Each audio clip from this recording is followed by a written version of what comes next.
Good evening and welcome into another new episode of Panthers on Tap. I'm Curtis Rauen, joined by Bryson Karbley. We're coming to you guys on a Wednesday evening. We are 8 days out from the NFL draft. All those mock drafts, we're almost to the finish line, Bryson, on everyone sifting through those and all of us sifting through them, trying to find any clues on who Carolina will take in this draft. How are you doing tonight? Good. I'm glad to be at the end of mock draft season. It gets tiring to do them and to look at them and just see what people are guessing is going to happen. I'm excited for the chance to see what actually does happen. So I'm excited to talk about football tonight as always, and glad to be here.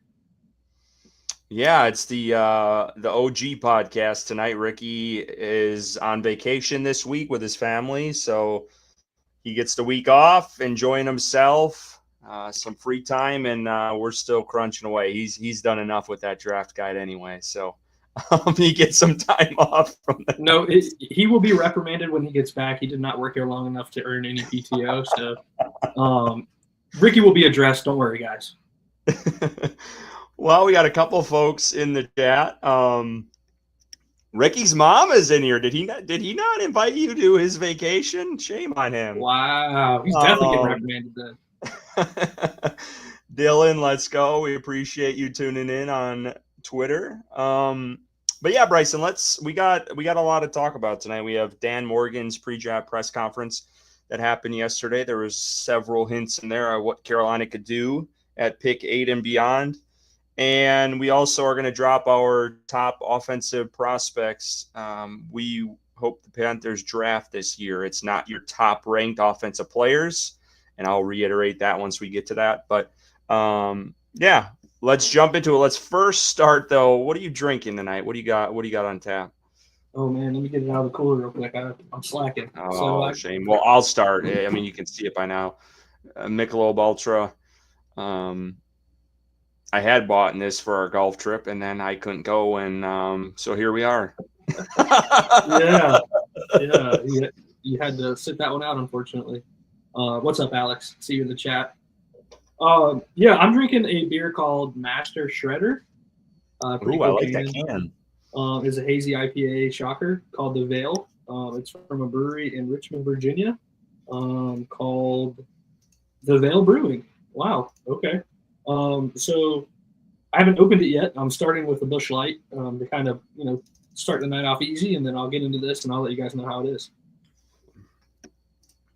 Good to hear, chat. Oh, it looks like Alex is in here. Hey, Bryson. Making true money as always. What's good, fellas? Appreciate you guys tuning in tonight. I get it, Ricky's off, but let's get some folks in here. Come on now. Bush, LOL, nice. Panther Bo is in the building. Yeah, let's start with Dan Morgan because he definitely said a lot in this press conference yesterday, and I'll be honest, I totally forgot about it, and then I saw one of the beat reporters had posted like Dan Morgan said so and so. I'm like, oh shit, here we go. I missed about like a minute, but I went back and listened to it all again anyway. Give me one because I know there's several. Your biggest takeaway from what Dan Morgan said. Man, he might have been a little too honest. I've been on this show multiple times before and stated that I think Dan Morgan is a little smarter than what people give him credit for and what he lets on, but sometimes it's okay to not tell the full truth. And I think with the wording that he used around pick 8 and quote unquote being if we get stuck at 8, I know the questioning was kind of leading him to that answer, but he could have worded it differently. I think it's well known across the league, and we've seen multiple reports that the Panthers want to move back. I don't think that.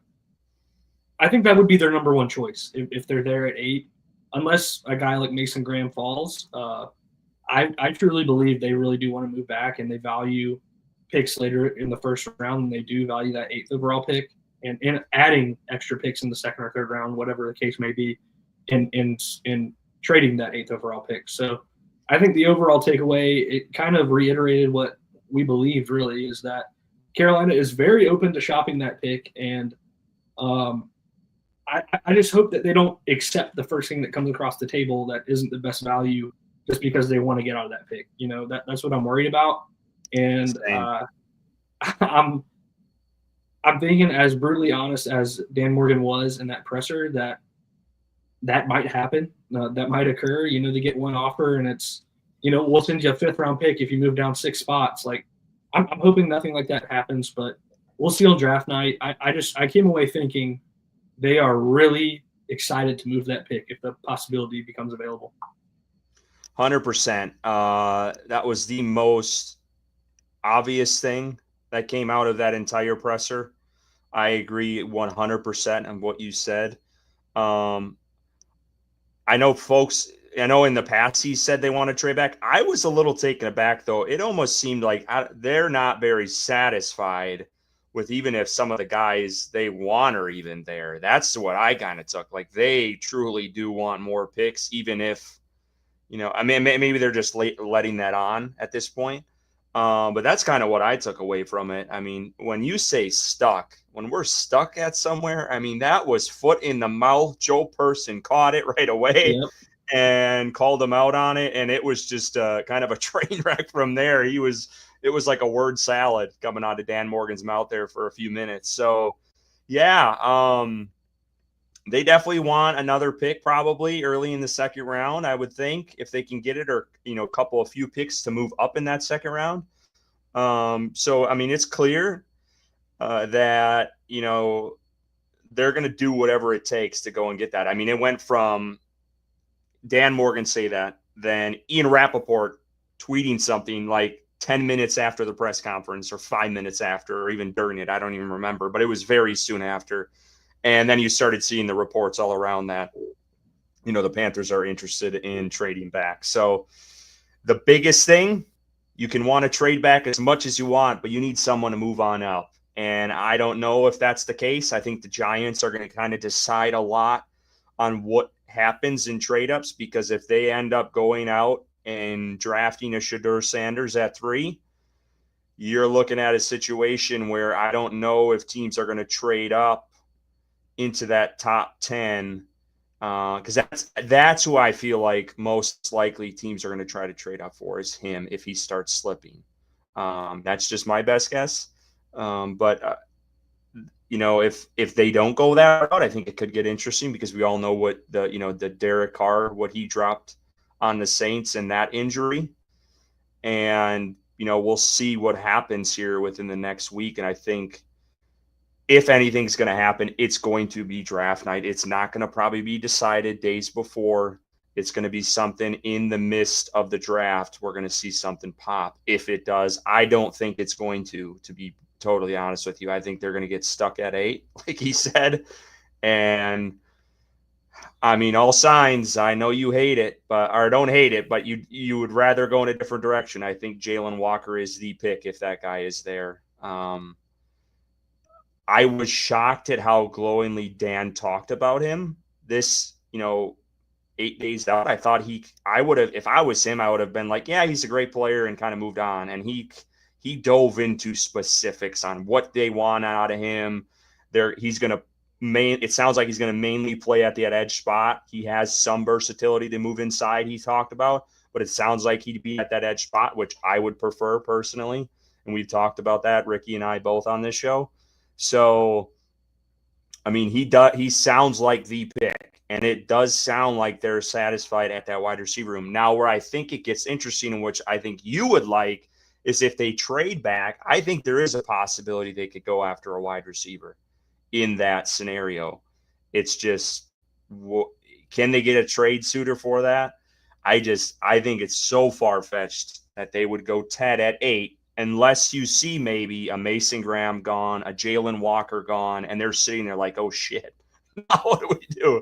And that is that could happen. And that really could happen. I think this private workout that Michael Williams and Jalen Walker are doing tomorrow is, I kind of hate it, to be honest with you, because I feel like it's so close to the draft that it's fresh in your mind for other teams. Like when you do these workouts a couple of weeks ago, things kind of they ease off a little bit as you get closer to the draft. You hear about it for a bit when it happens, but they're so close to the draft. That's all folks are going to be talking about tomorrow and Friday and leading up into the draft. And I mean, kudos to them. I would do it too. I mean, it's great on their part. It boosts their stock.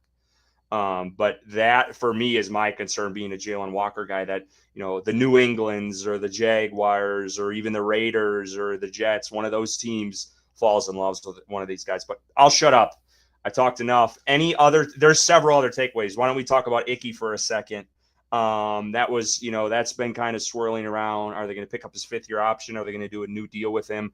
Thoughts on what Dan Morgan said about Icky? Yeah, and just to add to your points real quick about that workout, in what you mentioned about I'm not a hater of Jalen Walker at 8, but I'll go on record and say I am a hater of Michael Williams at 8. I do not think that he should be the pick at 8. I think he's a very good run defender, but brings little to nothing in pass rush. I think that could be developed over time, but if you're picking at 8, you want someone that's going to be an impact player, and he can be in run defense. But I want someone that pops off the screen, that's making plays, that wide receiver 1 or Jalen Walker off the edge, bringing pressure, getting sacks. I think Michael Williams can be a good player, but I'm not comfortable taking him at 8. But anyways, moving on. Dan Morgan made the comments that they're taking their time with Icky in his 5th-year option, which I wholeheartedly agree with, man. I really do. I think Icky has shown throughout his career in Carolina to take a step forward and a step back and a step forward. And now we're going to see, does he take finally a step forward for a consecutive year in a row, or is he going to take another step back? So I think it's smart the way they're playing it. And it might cost them more money in the long run, but you don't want to sign and extend this player and his play go the wrong direction, which he's shown the possibility of doing in the past. So I think this is the smart route. What they did with J.C. Horn, smart, signing him, getting that done, because we know what J.C. Horn is. He's not falling off. The only time that he doesn't play well is when he's not on the field because he's injured. So I think with Ekwonu at left tackle, it's the smart way to go, really. Taking your time, seeing how he does this season, and if it costs you a little bit more, it costs you a little bit more, but the player that you have and the consistency that he can show or bring at that left tackle position, one of the most important positions on the team. So I'm happy that they're taking that route with Icky.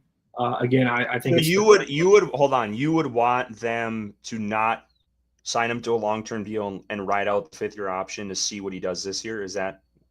Yes. Yeah. And I think that's what they're doing, right? It's not decided. It's kind of up in the air, but it sounds like it's leaning towards that right now. Yeah. There's no rush to get a deal done, pretty much. Yeah. That's what I took from it. I disagree with you. I think Icky has shown with this coaching staff, which has done wonders with him, and I think the guard play has helped too. But I do think it would be smart to lock him up now. In hindsight's 2020, it would have been smart for Carolina to probably lock up J.C. Horn before this past year, to be honest, and what Surtain got. And, it was this big question mark, can he be available for a whole season? I get why they did it. But I think for Icky, I'm more towards, let's lock this guy down for a long-term deal. I think he's going to take another step. I think this coaching staff has shown that, they're more than capable of coaching these guys up. I think Zavala took a step. I thought Cade Mays played well. I thought Brady Christensen, when he came in, played well. They're across the board. I thought that entire line, and you might want to. I mean, you could probably point to the guys they brought in free agency to help them too. But I'm of the boat of, I think Icky is going to take that next step. I have faith in him in doing that. He definitely needs to make improvements. There's no doubt. He's better in run blocking than he is in pass blocking, and that's where he needs to take another step. But I'm more of getting ahead of the curve before it's too late, and then you're sitting here paying a guy a pretty penny once he has a rock star year at that spot. So that's kind of maybe more of a gamble than some would like, but that's kind of where I'm at. I want to get some of these questions that folks are asking. There's a couple more things I want to talk about Dan Morgan. James said, y'all think it's more likely we trade back from 8 or trade up in the early second to get another pick? I'll just go quick here. I think it's more likely they trade up in the second than getting a trade back. I just don't know if there's enough suitors. Yeah, I think if they had it their way, obviously I believe the trade back from 8 would be the most likely scenario, but I agree. I'm not sure the amount of people that are going to be interested in that pick, really depending on how the board falls. Like Curtis mentioned earlier, does Shedeur Sanders go to the Giants, or does someone else in that top 7 range take him?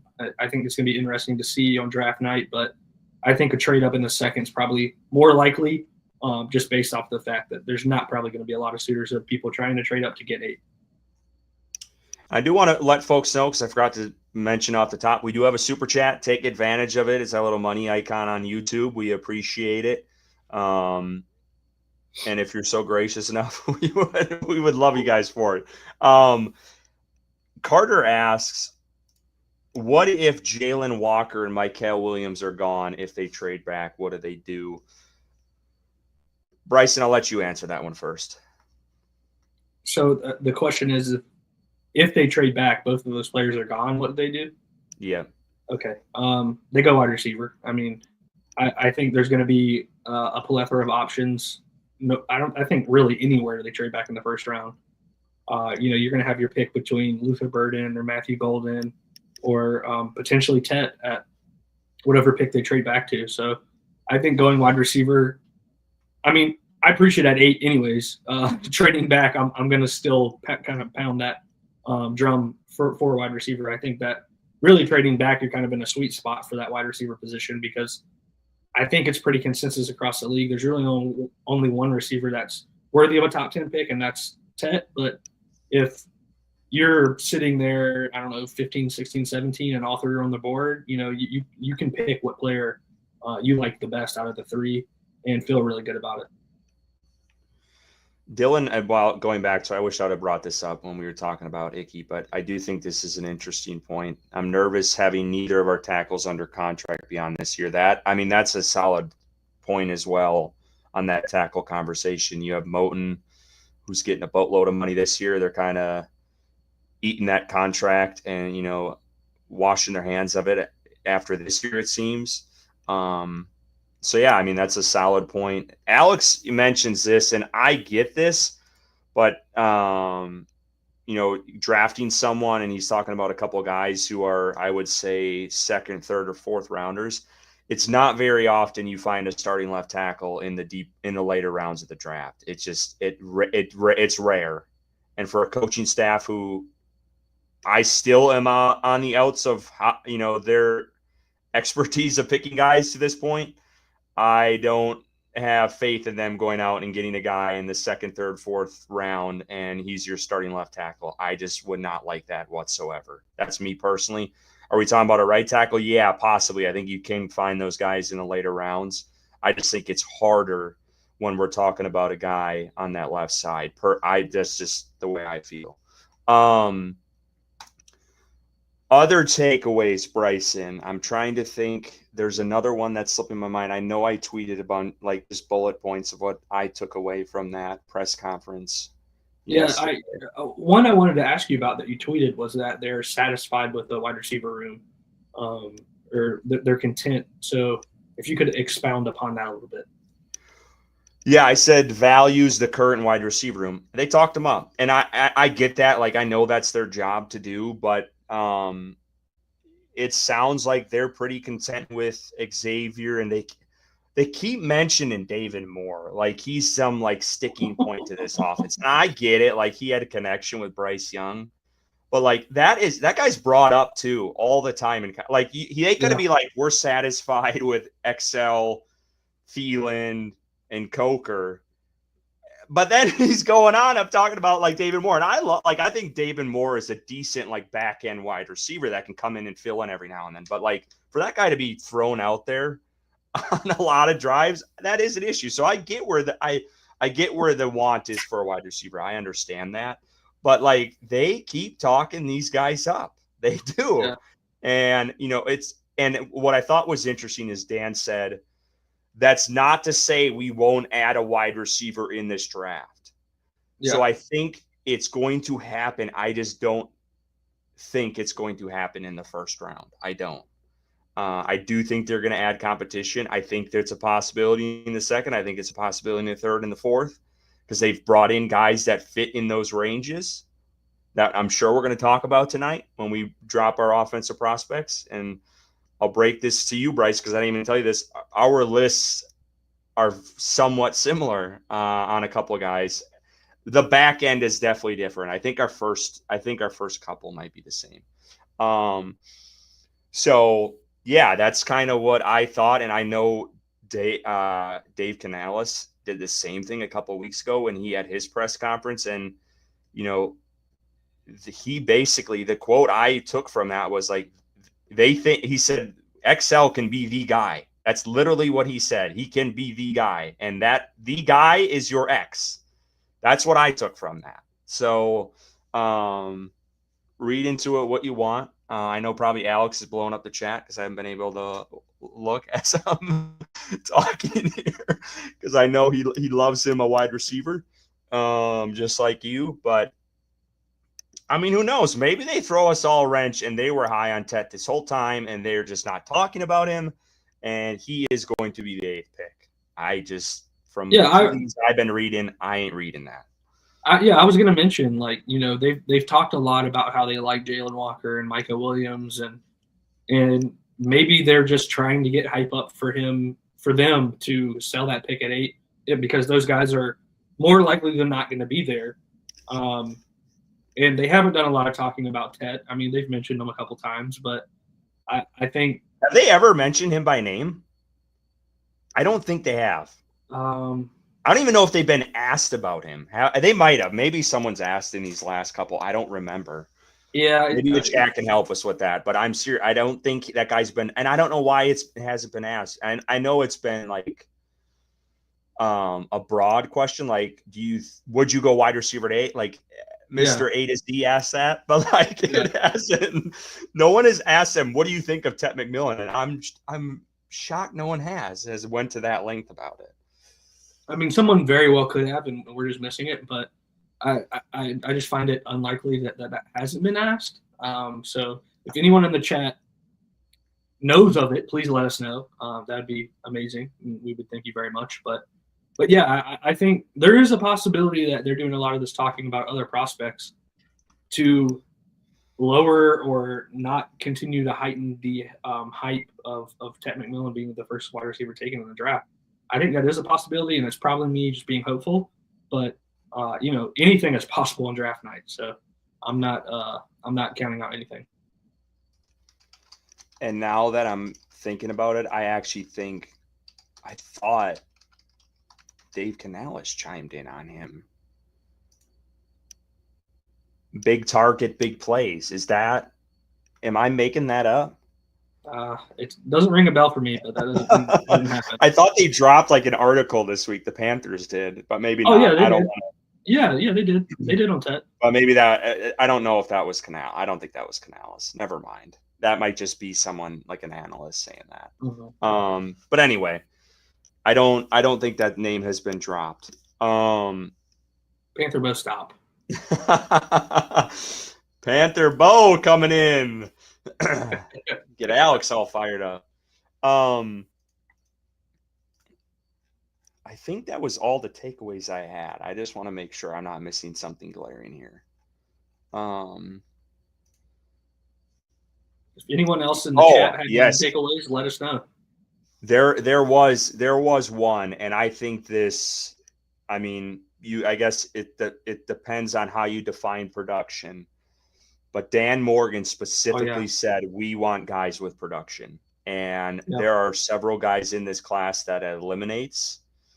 You could even make the case. Some could make the case that Jalen Walker's production wasn't ideal. However, I think they spoke very highly of him, so I have a hard time believing that. But Shamar Stewart comes to mind.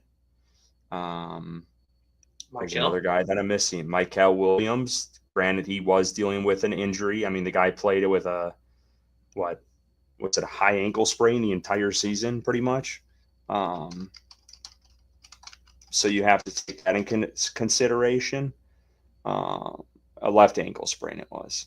So, and then Mike K put something out that I thought was interesting, and I think it was today. Mike K from the Charlotte Observer. We had him on a couple weeks ago, and he had mentioned a quote that Dave Canales had said, and I think Panthers.com put it out, like Patrick Jones and DJ Wanham, how they set the edge and how they are against the run gives them some versatility in who they can pursue in the draft. So that could lean towards, and he said you could either go out and get a guy similar to them or go out and get a guy who's a, premier his specializes in pass rushing, which could open the door to a lot. Like that could mean a lot. That could mean a James Pierce. That could mean a Ezeraku. Like that could mean some of these other guys who have put up, pretty decent numbers in the sack column. So I thought that was something that was interesting that Mike Cake clearly pointed out online as something he took away. And I put weight into that when, a guy like him does that. So, that is something too to maybe take into consideration as we move forward. But yeah, Dan Morgan, I think he spilled the beans, no doubt. They are looking to trade out of this pick, and that's kind of where they're at. At this point, I think we're going to go. Oh, go ahead. I was going to say, if anyone's got a bag of potato chips and a couple paper clips, the Panthers are willing to move back from pick 8 if you're interested. If the Panthers, Zach Griffin says, the Panthers go wide receiver the first, it needs to be Golden. Uh-oh. We got a Golden guy in the chat. They need a speed in that room, even if not in the first. Whoever they pick needs to bring speed. We have one of the slowest offenses. I can agree with that. We all know Ted isn't the fastest guy in the world, but I do think he does other things very well that can't be discounted. And I guess we'll have that conversation in a little bit here, because I do have a question, and I better write it down for you, Bryson, because I'm curious what your thoughts are on it. But let's get into that. So we broke down, just like last week, we had our defensive guys. This week, we are going with our top offensive prospects. And again, like I said off the top, this is who we wish the Panthers would go after. Kind of almost round by round. I wouldn't say round by round, but this isn't like, here's our top offensive guys in this draft. That is not this list. So when you see this list, don't take it as that. These are the guys we would like the Panthers to target throughout the draft. So let me bring this up if I can do this properly. So here they are. Bryson is seeing my list for the first time. I made the graphic, so I got to see his. So very similar off the top two, and then after that, it is wide open. Bryson, I will let you start with your darling here in Tet McMillan. Yeah, I mean, we've talked about a little bit today already of a lot of people's knock for him is his speed. When you're 6'4", 220, you're going to have longer strides, and he doesn't have the quickest get off or burst off the line of scrimmage. But when he gets into the open field, if you cut his film on, the man gets open, and the man is really good at creating yards after the catch, which takes speed. So it takes longer for him to get that speed built up because he is a taller guy with longer strides. But once he gets there, he's fast. He's got plenty enough speed to be successful in the NFL. And that's not even talking about his ability to just catch the football. He's got a catch radius. It's like the orbit of a planet. I mean, if you throw the ball towards him, he's going to go up. And if it's a 50-50 ball, it's a 70-30 ball versus a corner. In college, and I believe even in the NFL, I think he brings an aspect to this offense that they don't have right now. They do not have that consistent receiver. I mean, you could argue Adam Thielen is the closest thing, but like Tet brings a whole different aspect of that jump ball ability, red zone threat, throw it up into the corner of the end zone, and Tet's going to come down with it, man. I really believe that, and I've been watching more and more. Like, I don't know how much more Tet tape I can watch, but he's one thing that sticks out to me a lot is when the play breaks down and the quarterback scrambling around, which we see a lot in Carolina. Tet is really creative with his routes. He's not afraid to break one off and kind of do his own thing to get open. And I think that would play really well with what happens in Carolina quite frequently. And because wide receivers take longer to get open, at least last season, and the play does break down sometimes, I think Tet is awesome in that area. There's a couple more, like he's got flexibility in regards to where you put him on the field. He can be like a power slot receiver. And then I think naturally he's an X wide receiver. I really do. And he brings what you want out there. We talked about the tape and things like that. Again, I'm telling you, that doesn't bother me as much. And I think that when you take into consideration that video was taken when he was 19 years old and he was eating food in a chow hall somewhere, I think he's matured. Obviously, I'm not sitting in on these interviews, so I don't know how he is in interviews, but you haven't heard anything about teams' concerns about his character or his former teammates talking down on him. I think this is the best wide receiver in the class. I think he is going to be available at 8, and I think Carolina should make that pick because he would immediately come in and be the best wide receiver on this team day one in training camp. And I don't have any doubts about that. So that's why he's my number one. I think he is what Bryce needs. Curtis, I'm surprised you just aren't completely sold on this pick at 8. I see your number one, so I can't dog you too much, but I think this guy is a T. Higgins clone. He is a T. Higgins clone, and you are a T. Higgins lover. So I am. I'm a big T guy. I'll let you talk about him. Yeah. The thing for me is I think defense needs major help, and I'm still not satisfied with the free agency they brought in. That's why I'm more tailored toward the defense. But I understand the argument. And again, I would not be upset if this guy is number 8 on next Thursday. He was one of the guys I watched pretty early on. I agree. I think he is a day one X receiver. He does have that longer speed, like you mentioned. I think it takes him some time to get up to that speed, but once he does, I think he still can make a few guys miss or top them out. I remember watching him going against Travis Hunter, and he made a damn good one, a one-handed grab touchdown as a 2-yard touchdown against Hunter this past season. In 2023, and you can't discount that because that's your top corner, top wide receiver in this draft, and he played decent against him. He's really good, and I call it a peel route. I don't know what you call it in NFL terms and football terms, but basically it's like you go up and then you peel back, and that is like Tet. That guy can make this route. He's damn good at it. And there was several times in a game when I watched him, his game against Washington, his game against USC. I went back to 2023. In his game against Washington, USC, he had similar routes at the goal line. That was his play. He scored on both of them. That is one of his go-to routes for, what they did at Arizona with him. He's young. He's only 22. So he's still got a lot to learn. He makes acrobatic catches. I mean, the guy can go up and high point the ball. He's the best in the class at that. There's no doubt about it. Some downfalls to him is obviously that quick speed right off the gate. And I think that's what Carolina lacks the most. So you ask yourself, well, if you get Tet, who's the burner on this team? They don't have one yet. You can make the case for maybe Coker. I know he topped out at like 20 some miles an hour in that long touchdown he had. I think it was against Dallas maybe this past year, but they don't have a burner on this offense. And I think that's really what they need to. And they do need an X receiver if you don't think XL is the guy. But they do need a guy with speed. Isn't that what XL is supposed to be? Is the guy with speed? Huh? He does. He does. Like XL, like his 40 was like what 4.3 or 4.4.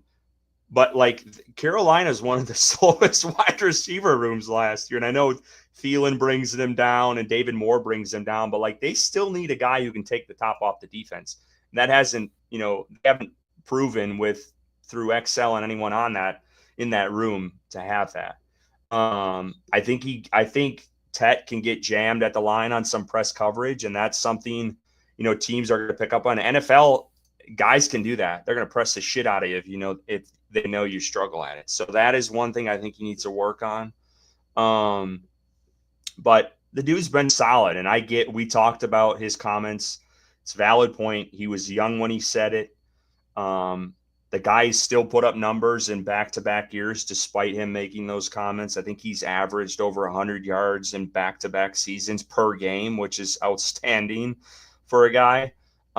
It sounds like I want to draft the dude. It's what it sounds like. All right, no, we got Curtis on board. Cool. He is a really good. He is a good player. Panthers on 10. That's hilarious. If Bryson could change the name to that, I'm sure he would. He would. Yeah, I mean, I really do like him as a prospect. Do I think Carolina drafts him? I don't. I don't. I think defense is the bigger need. Some stats: he had 29 missed tackles forced this past year. That was number 3 in the FBS. So really solid. Contested catches 30. He had 18, I think, the previous year, and he had 7 drops this last year. That was another thing. We talk about drops. We're worried about Excel and the drops. You got to look at drops of other prospects. If you're going to call it a guy for it, you got to look at it. So that is a high number for a guy, and you hope, he can improve on that. But that was another thing that I put in, the concern column. Carter said, what did he say? Carter, are you sleeping under a rock there? We talked about this last week, and he had said when he was a freshman at Arizona that he doesn't – I don't want to misquote him here, so I got to make sure I say this right. I don't want to say something he didn't say. Watching film. Let's see here. He said, I don't ever need to watch it by myself because we go over as a wide receiver group. He said he doesn't watch football, and he doesn't like watching film outside of when he's at like the facility in the wide receiver room. He doesn't like to watch it on his own, basically. That blew up probably about a month ago when that came out, and we rehashed it. We don't need to go over it here in this episode. We talked about it enough. Let's move on to our second guy. I'll go first, and then you can jump in here, Bryson. We both are, you guys gave me shit, and I haven't looked this up, and I was supposed to before I got on, but I've heard both pronunciations for this guy's last name from top people in media. I've heard Jalen Noel. I've heard Jalen Noel. I don't know which one it is. You guys told me Jalen Noel, so I'll just stick with it for continuity's sake. But this guy is intriguing, dude. His in-breaking routes, they're pretty damn special. I think he plays a lot bigger than what he's, what his measurements show. And the dude can fly. I mean, he can. His yak, at Iowa State was lacking. And I don't know if I think there's ways you can get him in advantageous situations that could help with that.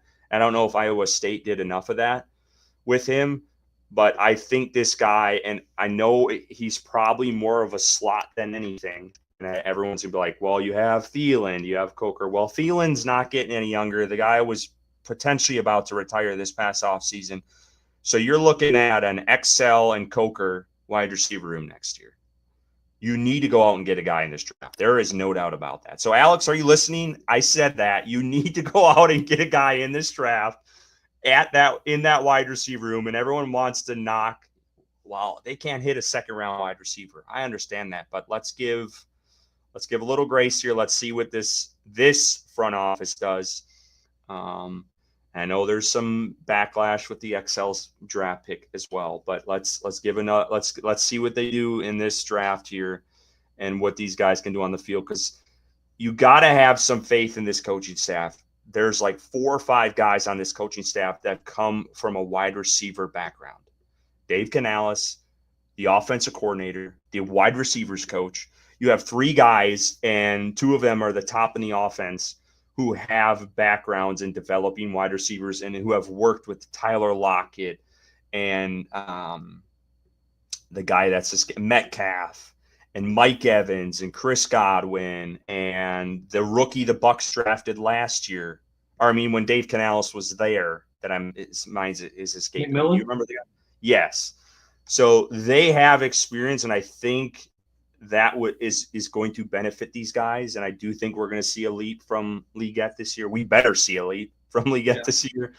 But I do think Noel is a really interesting guy, and Carolina is clearly interested in him. I've heard comps to this. I'm not comping him to this. I've heard the comps. Potentially like a Tyler Lockett, and we know how much Dave Canales loved Tyler Lockett. Does the guy have the same drive as him? That was a big sticking point for Canales talking about Lockett, but this could be your potential Tyler Lockett for Dave Canales in this offense. So I think they're intrigued. I'm intrigued by what I've seen from him. Bryson, take it away. What do you like about Jalen? Yeah, and shout out to Dylan and Dylan in the chat. Both the Dylans. It's Noel, Jalen Noel. So I was apologize. Right. Look at that. Yeah, you were right the first time around. So much for reading it how it's spelled and pronouncing it like it's spelled. But yeah, Jalen Noel. To add on what you're, I mean, he's a 5'10", 194, 439 guy. But the interesting thing about him is he like tests in like 98th percentile in vertical. He has a 41.5 inch vert. So he's a shorter guy, but he can jump really high, which is always good. This is like you were talking about earlier, like the offense is lacking the deep threat, and that is what Jalen Noel specializes in, is that deep threat ability. He has really good ball tracking skills. I would say he's one of the best route runners in the draft as well. His footwork shows up on film. I mean, it is silky smooth. I'm a big fan of Noel's as well. If they go defense in the first round, I really hope that this is a wide receiver they target in the second, and I hope he's there. I would not be surprised to see Noel go in the first round or very early in the second. I think he is a wide receiver that brings a lot of positive things to offenses in this NFL, and teams like the abilities that he brings to the team.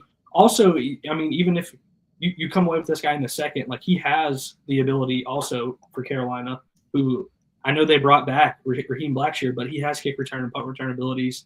In college, I think he averaged like 15 yards of return on a punt last season. So he's a very interesting prospect. I tried to not go all wide receivers. I totally could have with this offensive top. I know you wanted to. I wanted to really bad. So that's why I put Luther Burden down. Luther Burden is definitely not my fifth ranked prospect out of. Yeah, you threw me off of that. That's literally why I asked you. Are you sure about this? I like Tet in the first at 8. I like Noel in the second. But I also like Luther Burden in the first, but I like Tet better and Noel in the second better than Burden in the first. That's kind of what my thinking was there. So wait, hold on. You like Noel over Burden? I like Noel in the second, then I like Burden in the first. Okay. So if Burden was the pick in the first round, I would be happy with that. I would not be sad. But Keaton, shame on you for being late. Shame on you, Keaton. Just kidding. But I would be happy with Burden because I'll talk about him later. He's a fantastic prospect. But yeah, you got to save that. Yeah, I think Noel in the second, which would mean Carolina goes defense in the first, Jalen Walker or whatever the case is. As long as it's not Michael Williams, I'm happy with that. So that's kind of where I was leaning. But Noel is a fantastic prospect. Would instantly bring that deep threat that the offense does lack. I'm not denying that. But I think he is a person that should be targeted in the second round if they don't go wide receiver in the first.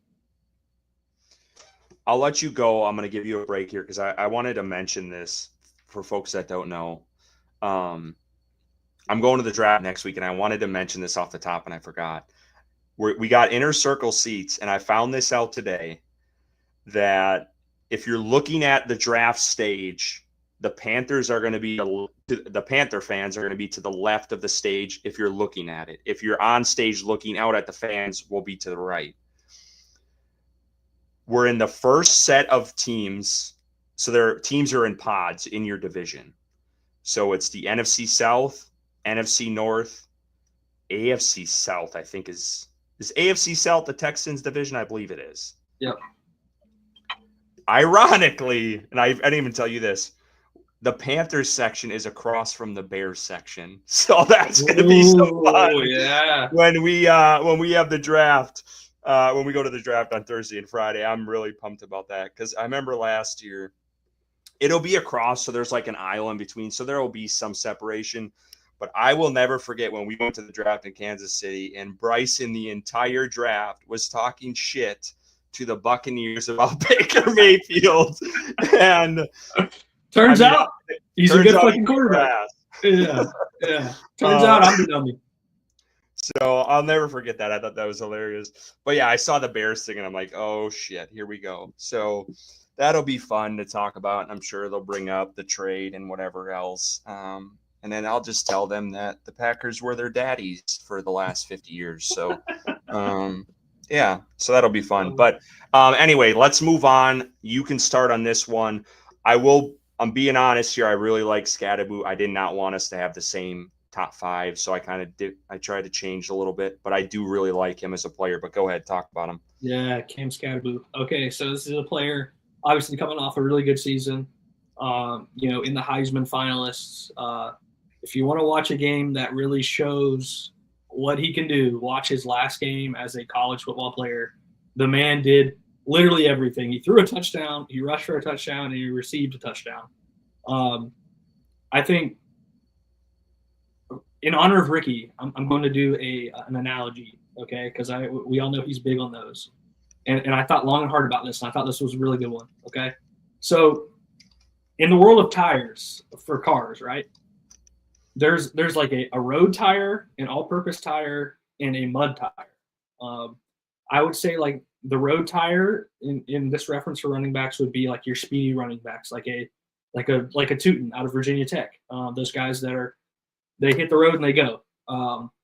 The mud tire, I would say, is more of like a big, hefty running back. Ollie Gordon, shout out to our draft that I think is going to come out, mock draft that's coming out later for Panthers fans only. You might see him in that.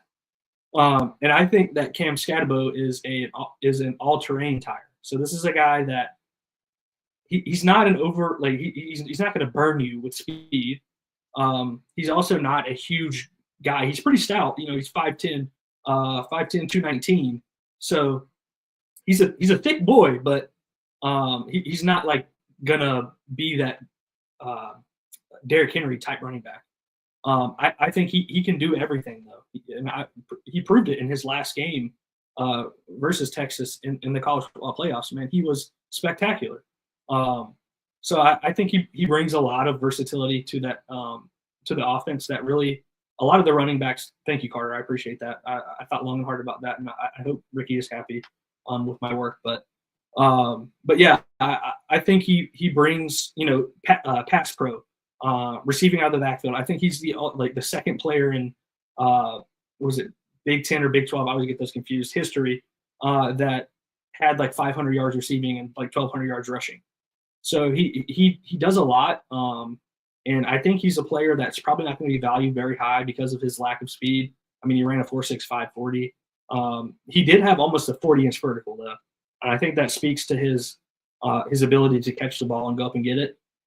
I think he's just a winner, man. He hits the field and he wants to be better than the player across from him, the defender across from him. I think that shows up on tape. He cares about winning. He wants to be better than anyone else on the field, and it shows up. It really does. I like him a lot as a running back prospect. I think he could fit in nicely behind and kind of spell Dowdle and Chuba, and then seeing what happens with Dowdle. Was Dowdle a 1-year contract or 2? I can't remember. But anyways, once Dowdle's gone, does Scadaboo step up into that running back 2 role and kind of split carries or just spell Chuba, because we know Chuba has really taken a step forward and become a true every down back. So I think Scadaboo could do that, and I know Curtis, you like him too, but I'm very high on him. You're muted, buddy. you want a guy who's going to get you short yardage. It's just going to do it.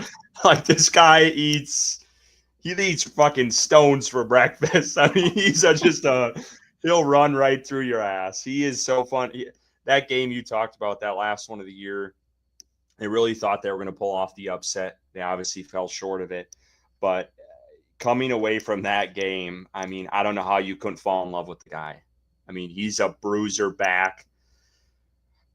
I don't know if this is a right comp because I haven't watched a shit ton on this guy, but he might be a little bit smaller than him, but almost like a Peyton Hillis from back in the day in Cleveland, like just punch you in the freaking mouth, just run right through your face. Like, that's the type of guy he is, and I love that. He seems like a grinder too. Like, he's gonna grind, and he's gonna do everything possible to try to get an advantage over the defense. And you got to love guys like that. Like, I would be so happy if they ended up going out and getting them. Carter, man, don't be talking shit about Rico Dowdle when he dominates Carter, this year.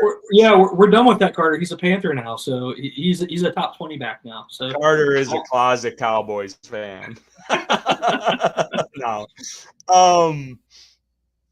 So let's move on. Let's go to a different guy here. I went with offensive line because I do think Carolina is in the market to replace Taylor Moton, or at least all the signs are pointing that way. And this was a guy, Ozzie Tripolo, who they, I think, brought in. I don't know if it was a 30 visit or they had talked to him at the combine. Let me see. I can find it real quick. But this was a guy, I believe, that they had some sort of connection to. And maybe Edgar can help me out here on this. I don't know if he's even listening anymore. But I believe there was some sort of connection with Carolina in this.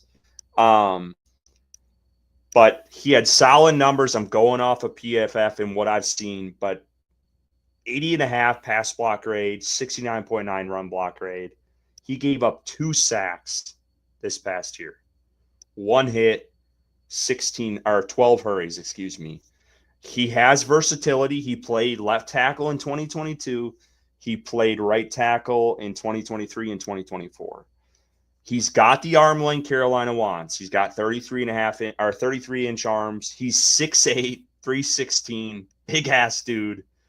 And I think, in these day 2, early day 3 picks, I think they could go out and get this guy. I probably think he's probably more of a day 2, I would think personally, from where I've seen him mock draft.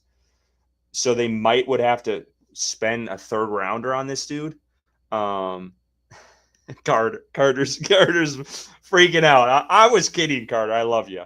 But this is a guy I think you could bring in. He wouldn't have to start right away. He could sit behind Moton, and he could turn into your right tackle if they part ways with Moton. And I do think they're going to go out and get an offensive lineman in this draft because that's where all the signs are pointing right now. So I think this guy would add, he could be a really good starter in the long run at right tackle. And I think that's important. I don't think you can go out and find guys. You always find a diamond in the rough every once in a while at that left tackle spot, but more than likely you got to go out and get a guy in the 1st round if you want to address that position. I think here is where Carolina could go out and potentially get their replacement for Moton in this guy. I know there was another guy I had in here as well, and I know Panthers Bo likes him, and that's Membo, I think is how you pronounce it, out of Purdue. I know there has been interest there with Carolina as well, from what reports indicated.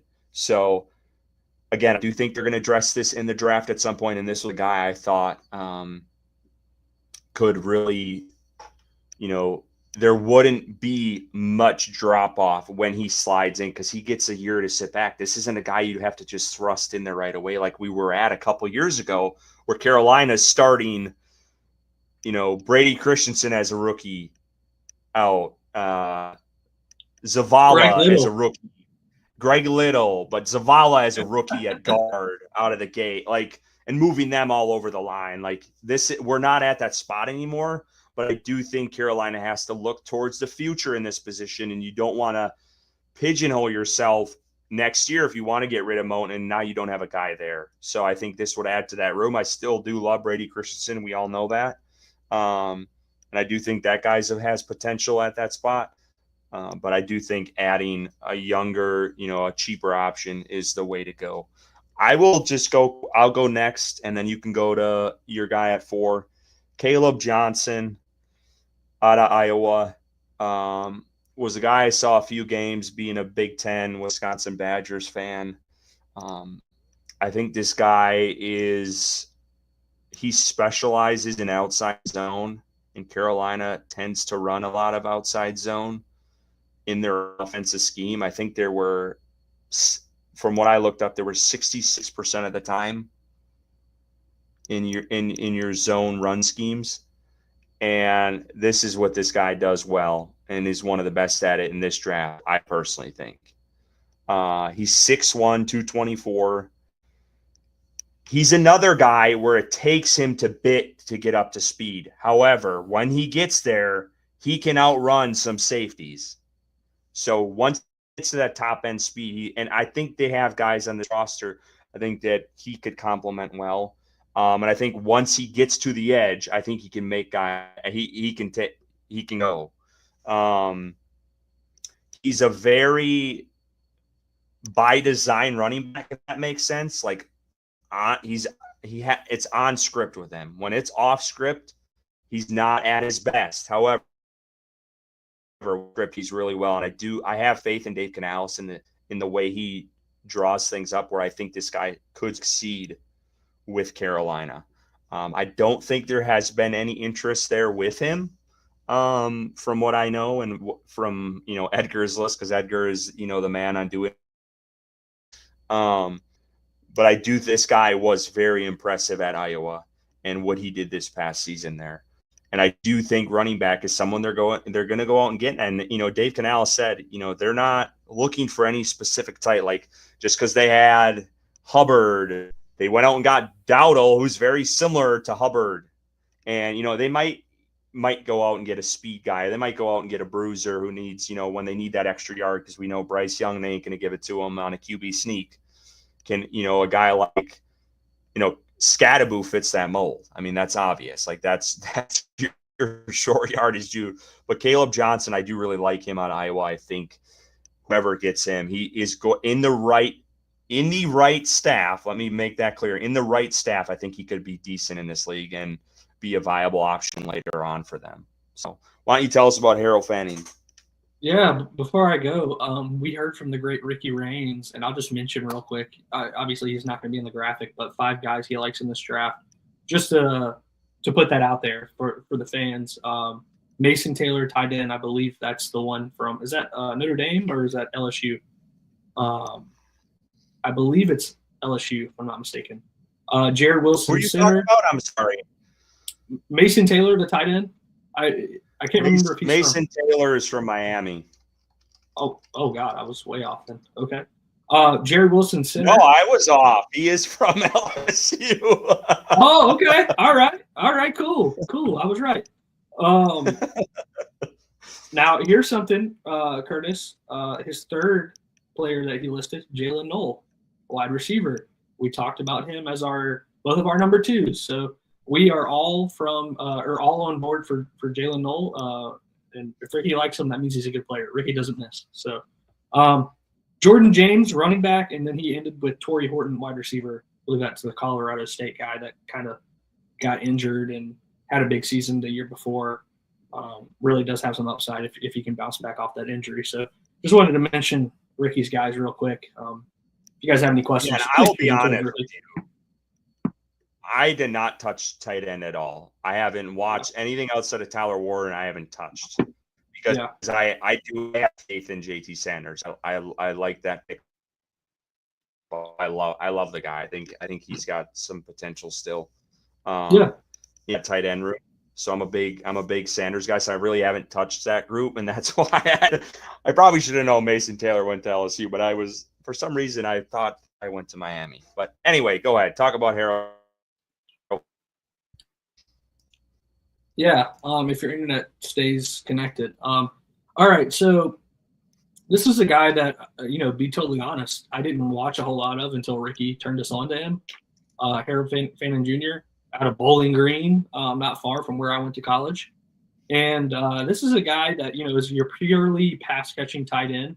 I think he has area of improvement, specifically in blocking, but I would argue that this guy is the best route runner at the tight end position in the entire NFL draft. He is the interesting thing about him is that he was a safety and a wide receiver previously before going to tight end. So he has like different areas of specialties, that come from playing those positions, then going to the tight end position. He's 6'3", 241, and he runs a 4.7 40. So not like blazing speed, but pretty fast for a tight end. And I think that, pairing him with JT Sanders, two guys that probably need work on blocking, it is a little bit of a concern. But, you do have Tommy Tremble, who I still believe in. Like, you still believe in JT Sanders. I think Tommy Tremble can still be a good player in this league, who has improved in blocking, multiple years in a row being in the NFL. So He's your blocker. I think what is it? I said he's your blocker. I mean, that's what Tremble's out. I mean, he can catch too, but like, blocker. Yeah, exactly. So I think, pairing a guy like Fannin Jr. And JT Sanders with Tremble, I think would be dangerous. I really like Fannin Jr. I think his stock is rising a whole lot across many NFL circles, and I think that he's probably going to be drafted a little too early for Carolina to consider. But if he's there in some world where it's like the third or fourth round and he's still on the board, then I think this is a player they should really consider because he is a threat at that position. Tight end, essentially adding another receiver to the field, lining up at the tight end position. All right, talk about Luther Burden. And I want to, for folks that might have tuned in, Bryson does not think Luther Burden is way back in the draft. I want folks to know that because it's a little deceiving. If I came in and saw this, I'm like, holy shit, you think Fanning and Scadaboo are ahead of these? Yeah. So I just want to make that clear.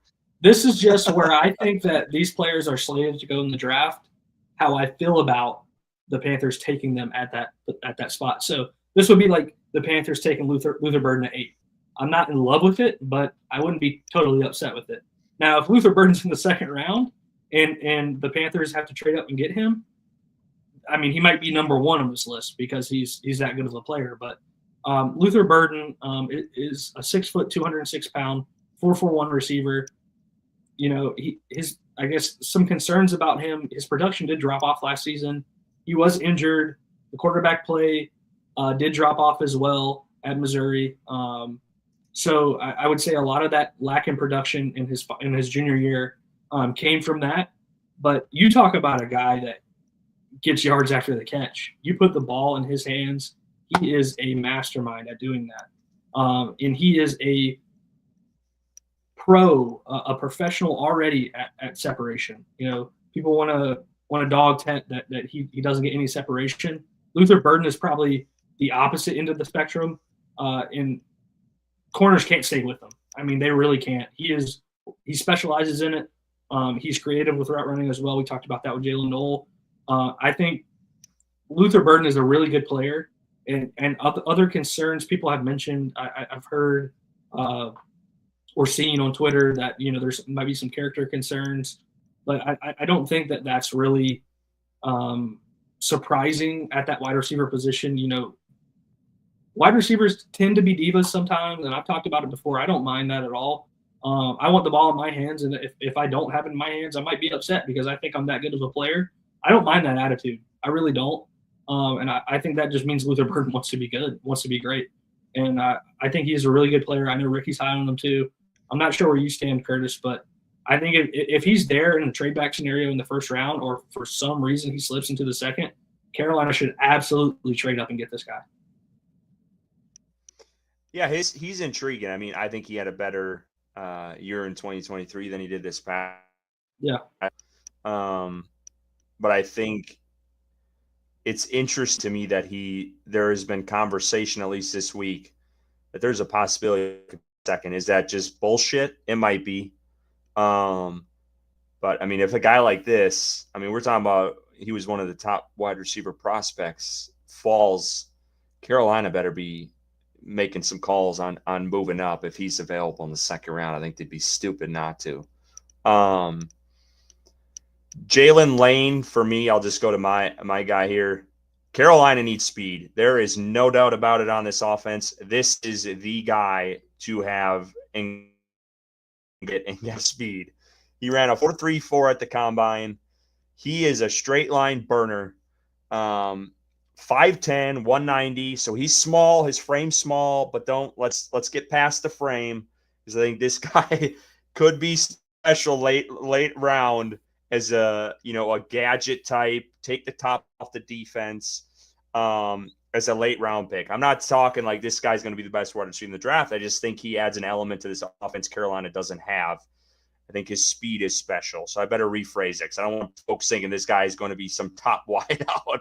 I just think this guy offers something Carolina's offense doesn't have. I think you can get him in motion, get him in screens, have Canales be a little bit more, get this guy in space, get him the ball, and let him work.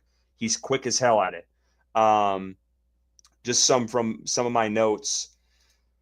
Excuse me here. I mean, I think he can be a contributor pretty early on from what he did at Virginia. And this is the one piece Carolina needs. You're talking about a guy like Tez Johnson, Jalen Lay. These guys come to mind as a guy who's going to be a burner in the NFL, and this is what Carolina's missing. He does struggle at times with stealing off some corners. So that's some kind of watch, but some of his breaks on some routes. I mean, he's got quick feet, like really quick feet. Now I'm not just talking top end speed. I'm talking about getting open and running routes. I think is particularly does really well at. So I think this is a guy. It's a flyer. It could be late rounds. I'm seeing it's in mock drafts. It's 4th, 5th round type guy here. And maybe the league is higher on him because of speed, because you can't coach speed. You just can't. I mean, if you're fast, you're fast. So, maybe the league is a little bit higher on this dude. The numbers, don't jump off for you at Virginia Tech, but I do think in Carolina's offense, where I have faith in the offensive coaching staff, get this guy on shallow rosters, get him on some of these sit routes and make him work. And then screens, obviously, I think this guy, he could add a nice element to this offense later in the draft, and you don't have to spend, a top end pick on him, and you might be able to get him in the, a day 3 pick, and he could be your burner, and that's what they're looking for. So, yeah, I'm excited, man. I can't believe the draft is what we're talking about 7 days away now. Yeah, a week from tomorrow. Yep. About 7 days away. It's coming quick. We have a big one coming up next week for you guys. We're still trying to nail down the day. It's either going to be probably Monday or Tuesday of next week. It will not be Wednesday, but Monday or Tuesday next week. We're going to do what we do every year, the week of the draft. We're going to do a live mock draft. I'm hoping to, and I haven't even talked to these guys, this might be breaking news to them. I'm hoping to have Panthers culture, JJ Hardy, Edgar Selmingo. You guys know him as Panthers analyst. He does co-host with Ricky on Draft Crush, who I'm sure you guys are all familiar with. And then also Kevin Avery of the 4-Man Rush. So we're going to try to get all those guys have been with us from the beginning on doing mock drafts. We're going to try to get them back. We're going to do 1 7 round. It's going to be what we want the Panthers to do. And I know last year there was a couple guys that we had picked that Carolina didn't draft and turned out to be pretty damn good in this league. So we'll do it again next week. It'll be Monday or Tuesday live, 9 o'clock. And we're still, Keaton had asked about live reaction for the draft. I know Ricky is doing something that Bryson might be a part of. Yeah. Thursday night, I'm going to the draft, so it's hard for me to do live reaction. I'm going to be posting some content from the draft and hoping to do some stuff there.